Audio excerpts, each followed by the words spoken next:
Anggota tahunan RAT untuk tahun buku 2018. RAT dilaksanakan sebagai bentuk pertanggungjawaban pengurus kepada anggota yang dilaksanakan di Geraha Sewaka Dharma Denpasar.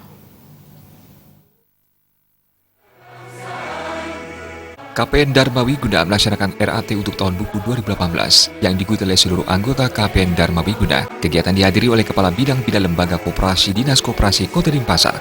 RAT sebagai bentuk pertanggungjawaban pengurus kepada seluruh anggota KPN Dharma Wiguna. Kepala Bidang Bina Lembaga Koperasi Dinas Koperasi Kota Denpasar, Anom Prasetya menyatakan, kepada seluruh anggota koperasi diharapkan mampu melaksanakan kewajiban sebagai anggota koperasi. Selain itu juga diharapkan berpartisipasi dalam berbagai bidang.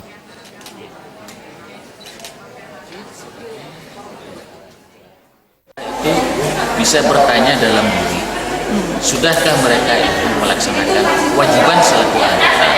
Kalau hak ya pastilah, tapi kewajiban selaku anggota sudahkah dilaksanakan?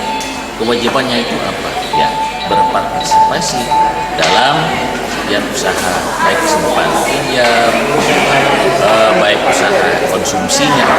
Nah, itu yang kami harapkan dari anggota. Kalau dari jajaran pengurus dan pengawas, saya kira beliau-beliau yang duduk sebagai pengurus adalah mereka orang yang sudah paham harus berbuat apa selaku pengurus koperasi. Ketua Pengurus Koperasi Dharma Wiguna Kota Denpasar, Iketut Mister menyatakan, berdasarkan hasil audit dari Auditor Akuntan Publik, laporan keuangan KPN Dharma Wiguna untuk tahun 2018 mendapat opini wajar. Melalui usaha unit simpan pinjam dan unit wasserda, kinerja KPN Dharma Wiguna dapat diapresiasi dengan diperolehnya SHU tahun berjalan sebesar Rp1.762.783.807 atau meningkat sebesar 17% dari tahun sebelumnya.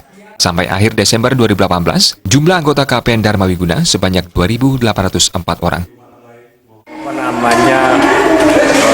Amanat konstitusi yang diatur dalam undang-undang maupun juga undang-undang koperasi. Tahun ini kita selenggarakan ini menjelang ulang tahun Kota Denpasar 2031. Pada kesempatan yang baik ini memang Koperasi Dharma Wiguna ini dari sisi organisasi dan usaha selama ini sudah dilakukan, sudah berjalan cukup baik. Pertama, alat indikatornya adalah kita sudah melakukan semacam audit yang dilakukan oleh akuntan publik yang opininya wajar. Artinya bahwa koperasi kita ini dalam keadaan sehat dari sisi pengelolaan. Kegiatan juga dirangkaikan dengan pemberian penghargaan kepada bendahara teladan, pengundian hadiah, diskusi, dan pemilihan pengurus baru. Desa Karyani